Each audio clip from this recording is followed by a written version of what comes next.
shine and no one else shines. I think everybody shines in different things. And a lot of things I can't do. I can't play basketball like every other black person in America. But I can act. I know how to go to that true spot in myself because I'm there every day. I can be me. I can be whoever because I'm true to me. I can go to neutral easily. A lot of people, black, white, Mexican, young or old, fat or skinny, have a problem being true to themselves. They have a problem looking in the mirror and looking directly into their own souls. The reason I sell 6 million records, the reason I could go to jail and come out without a scratch, the reason I can walk around, the reason I am who I am today is because I can look directly into my face and find my soul. It's there. It's not sold. I didn't sell it. It's still within me. I still feel it. My heart is still connected to my body. So I could, any character, I'm gonna bring that intensity, that truth, that honesty to it because I have to repay for that blessing from Black Jesus, from God. I have to pay for that by shining. If he give you the voltage and you waste it, that's the curse. He gave me the voltage, I'm a shine. It's not mine, it's from God, it's God. Not that it's so special that nobody got it, but all of our gifts and blessings and our strengths and our weaknesses come from God.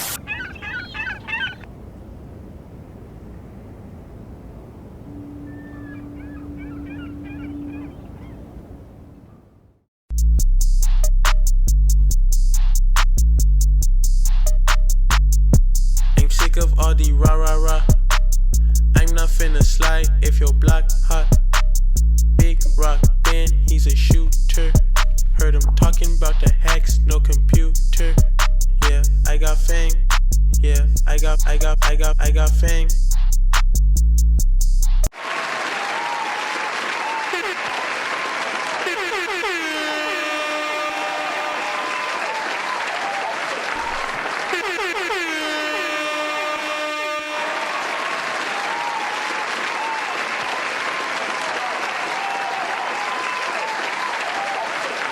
What it do, Fame family? What it do?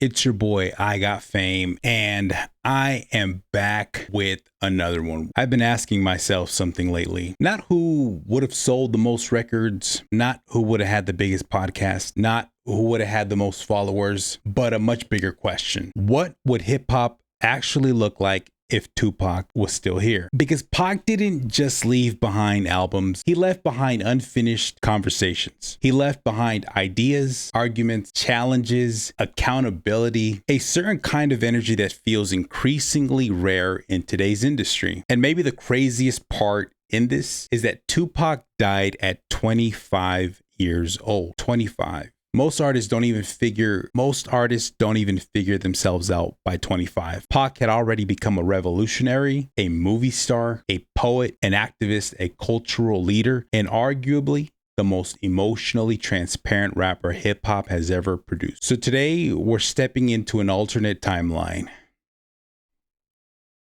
One where Tupac survives 1996. How does hip hop change? Does Death Row become an empire again? Does Biggie survive? Do rappers move differently? Would Pac become hip hop's elder statesman? Or would the culture have rejected him the same way it often pushes aside its own legends? Let's talk about it. I've seen him spit in police officers' face when there was nobody but us three on a dark street in Oakland, you know?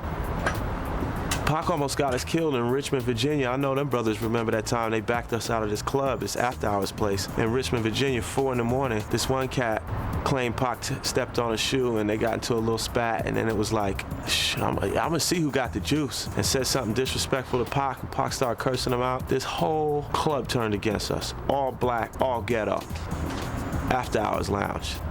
10 minutes later, we're taking pictures and everybody's walking us around. We're all spread out. It was 4 of us there. Me, Pac, Money B, and Sophia. And Pac challenged this cat and it got ugly, and then Pac was like, yo, man, shot, we out. Yo, we got beef. We didn't even know what was going on until we walked over there. So we all got next to Pac and they were backing us out of the club. Then they backed us out against the brick wall. And at the point that I was grabbing, holding Pac, trying to get him to shut up, still putting him in the cab, he was still challenging. It was like 40 or 50 cats that we were gonna have to fight at one point because they were starting to build up out of the clap behind, you know. Fuck them California niggas. Yo, T-Roy, I got you, cat. Yeah, that's you, Mike? Yeah, that's me. Shh. What? We'll send him back to Cali, right? And then more and more were ganging up. And Pac was like, what? How y'all gonna do that to me? I'm not scared of none of y'all. I'm not scared of none of y'all.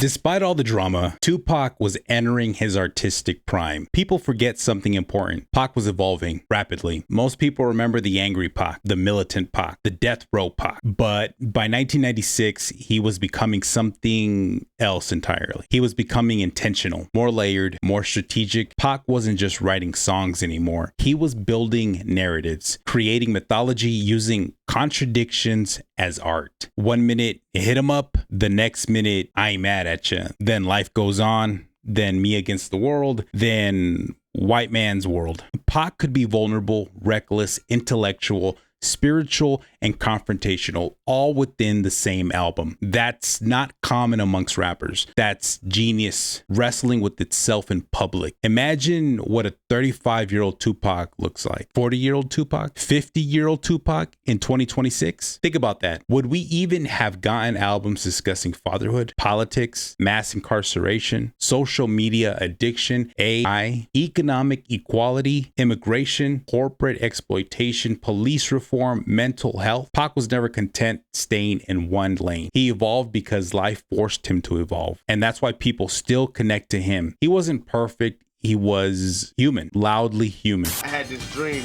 I want to show all young black males that we have a place in the society, and it's not always in the penal or the penitentiary or the county jail. We got a place out here in this free world. What I think is real messed up is if they want to deal with some of the problems that we deal with, let them deal with some of the problems we deal with. Every time somebody black do something, somebody white jump on their back and try to make it, then they wonder why we run around calling motherfuckers bitches. What else would you call somebody that try to take away your livelihood? What do we have left but our survival skills? Dang, I mean, don't take that away. Rapping is all we really got now. And the only reason we talk harshly is because we living harshly right now. When we all start living better, we'll all start talking better. Y'all know how bad it is out there. You watch the news like I watch the news. All these little kids dying.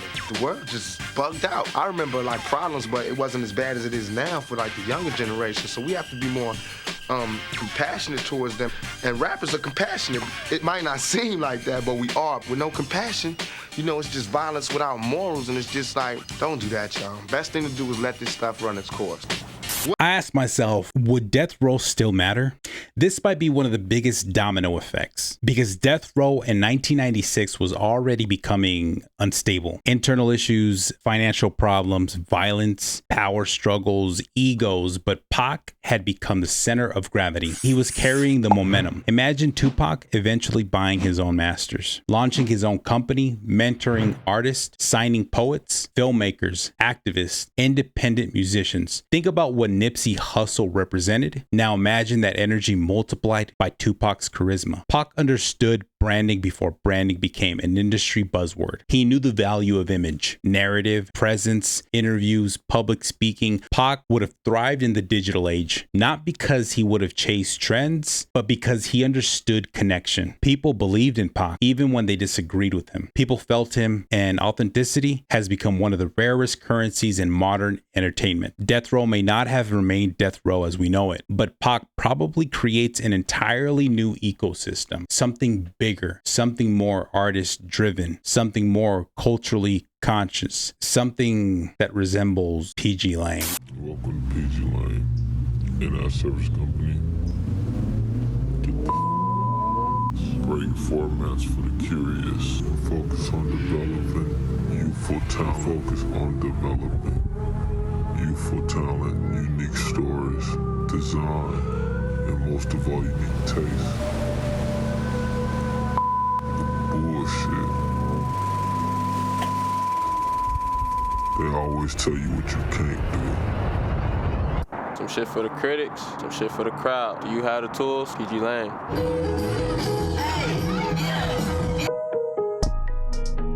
You a critic, boy, shut the fuck up. I'm a freak, hoe, hit a dog, and I'm in the cut. She awake, cause I energize her way too much. If we got up on the pick, hoe, it's time to pick it up.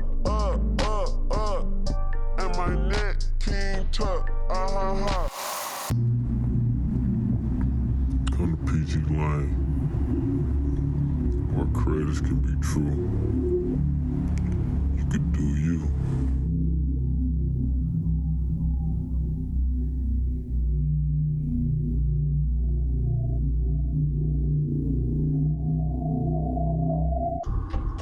What are you doing? Watching the sun? Yeah? Why are you watching the sun? Too many opinions in the glass house. This world full of ego. Let me cash out.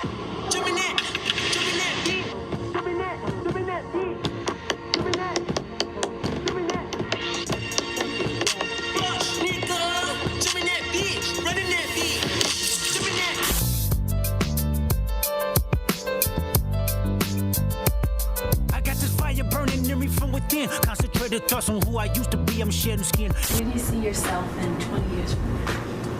If God give me breath for 20 more years, I see myself changing the world. Because my thought patterns are so opposite of what's the norm. Really? So I would have to change the world, or I have to be changed by the world.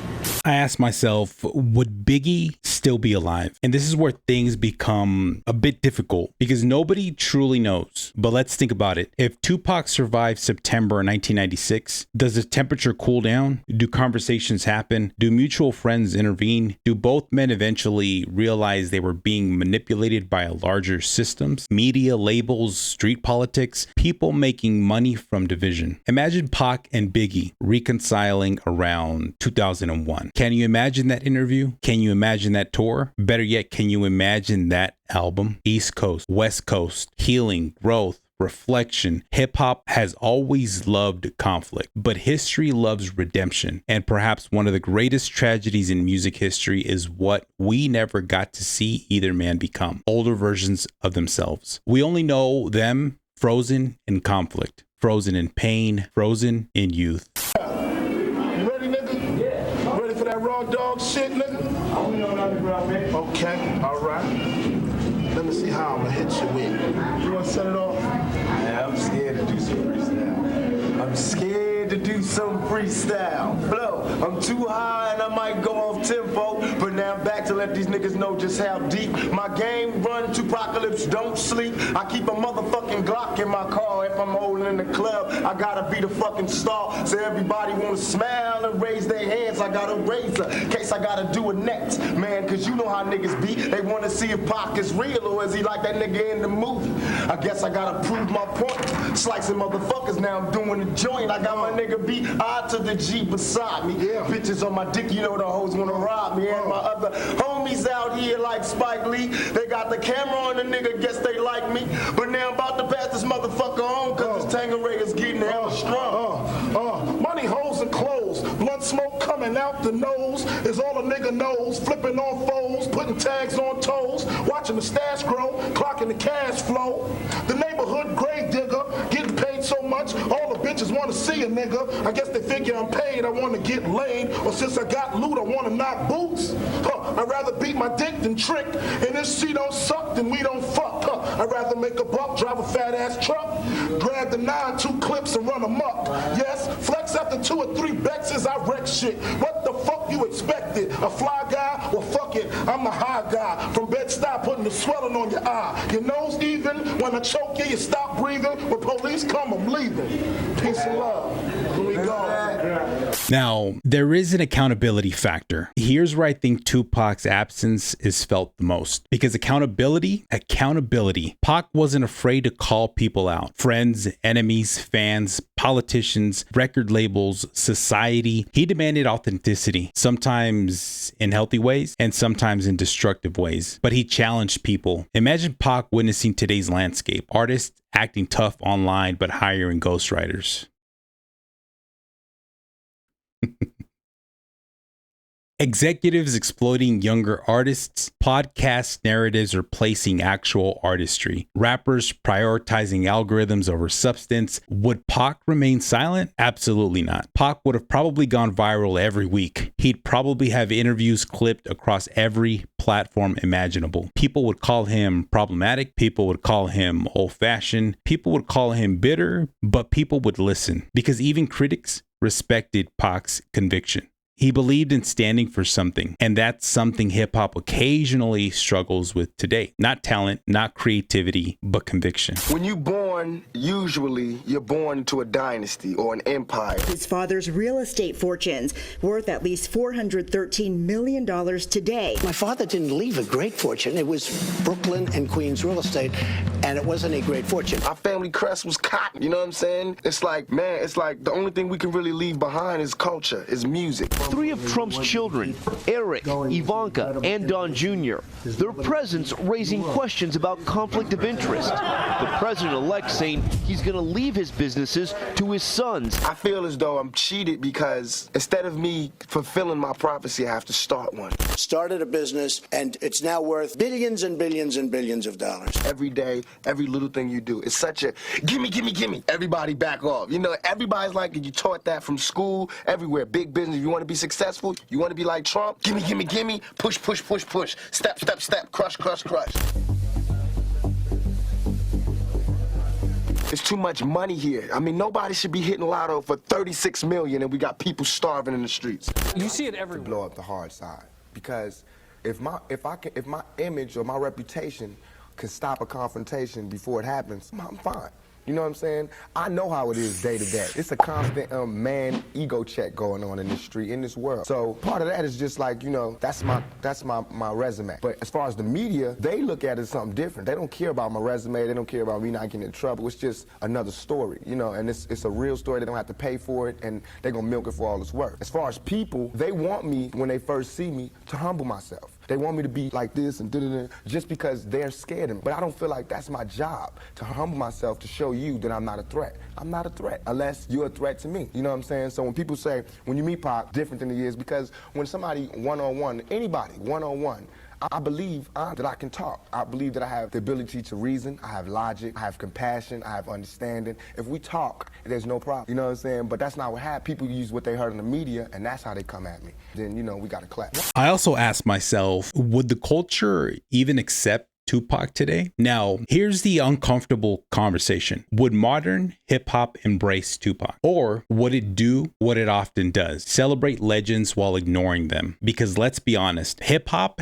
has a strange relationship with aging. We demand wisdom, but often reward youth. We ask veterans to teach, then mock them when they speak. Imagine Pac criticizing streaming culture, corporate rap, consumerism, hyper materialism, internal beef. People would probably say Pac is washed. He sounds bitter. He doesn't understand the new generation. And yet those same people would quote his lyrics, wear his shirts, tattoo his words, use his interviews as inspiration. That's the paradox. We immortalize our heroes because they never get old enough to disappoint us. Pac never had the chance to become 50. He never had the chance to make mistakes publicly as an elder, never had the chance to evolve beyond the mythology, and perhaps that's why his legacy remains almost sacred, because we only knew him ascending, never declining, only becoming greater, never becoming ordinary. Okay, it has been a big difference. What's it mean to you, especially these last 2-3 months of your life? It is a good reward for the patience of being in a maximum security penitentiary.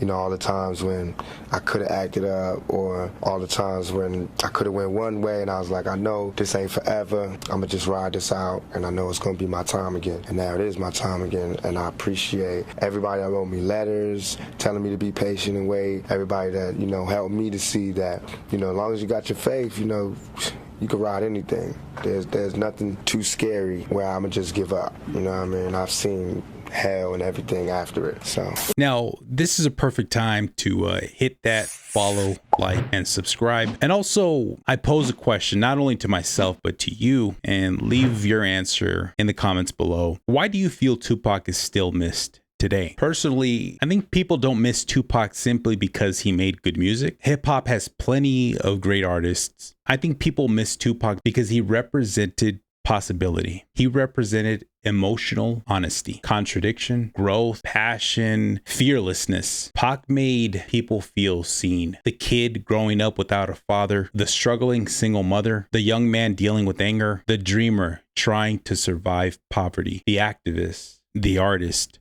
the outsider, Pac gave language to pain, and pain always finds listeners, especially across generations. That's why 29 years later, new fans still discover him. New artists still study him. New conversations still evolve around him because impact outlives statistics. Impact outlives streams. Impact outlives sales. Impact becomes culture. And Tupac's fingertips are all over hip hop, even when people don't realize it. So maybe Tupac would have changed hip hop. Maybe he wouldn't. Maybe the industry would have swallowed him whole. Maybe he'd be considered the greatest cultural voice hip hop ever produced. Maybe Biggie survives. Maybe Death Row evolves. Maybe artists move with more integrity. Or maybe hip hop continues down the exact same road and Tupac becomes another elder statesman yelling into a microphone while younger audiences scroll past. But one thing feels undeniable. Hip hop still misses something. A voice willing to challenge everybody. A voice willing to challenge itself. A voice that believed rap wasn't just entertainment. It was responsibility. And perhaps that's why Tupac remains more than an artist. He's become a question, a permanent what if, a ghost standing at the crossroads of hip hop asking, what kind of culture do you really want to become? And maybe that's why we still miss him. Not because he belonged to the past, but because some parts of his spirit still feel like the future. Because in some ways, if you love hip hop, a part of Tupac is in your heart. Bro, that's an act of God, man, to get this message across. I'm gonna be 100% real with you. I started on this album already knowing what I wanted to talk about, just off the simple fact, just off the idea of this, feeling like you've been pimped and maneuvered, you know, in the industry. How can I make that something positive and embracive to my community, to the urban community where I'm from? And as I'm doing this, all these things are happening, these events are happening, you know, Trayvon, Ferguson. This is the word. This is what we need. These songs, I couldn't make these songs after these events happen. It's too intricate. You know what I'm saying? I would have to go back in the studio. My album wouldn't be out right now. I would have to go back in the studio and formulate, you know, the process of working. So with that being said, it's not even me. This is God's work. You feel what I'm saying? And I'm glad it happened that way because we have a message to thrive off of, you know, rather just constantly looking at the news and we feeling victim. Right. Yeah. So you don't want to feel like a victim anymore? I don't want to feel like a victim. Okay. I don't want to feel like a victim. I can talk about it all day or I can do something about it. Right. Me putting out this album has started doing something about it. Other than that, now that I finally got a chance to holler at you, I always want to ask you about a certain situation, about a metaphor actually. You spoke on the ground. What you mean by that? What the ground represent? Ground is going to open up and swallow the evil. That's how I see it. My word is born. I see, and the ground is a symbol for the poor people. Right. The poor people is going to open up this whole world and swallow up the rich people. Because the rich people are going to be so fat and they're going to be so appetizing. You know what I'm saying? Wealthy, appetizing. The poor going to be so poor and hungry. Right. You know what I'm saying? It's going to be like, you know what I'm saying? It's going to be, there might be some cannibalism out this month. They might eat the rich. You know what I'm saying? All right, so let me ask you this then. Do you see yourself as somebody that's rich or somebody that made the best of their own opportunities? I see myself as a natural born hustler. And as we can see, even with Tupac's absence, there are plenty of amazing artists today that are taking Tupac's legacy to another level and pushing that same message forward. But these are my thoughts, Fame family. Let me know yours in the comments below. Don't forget to like, follow, and subscribe. And until next time, peace and love.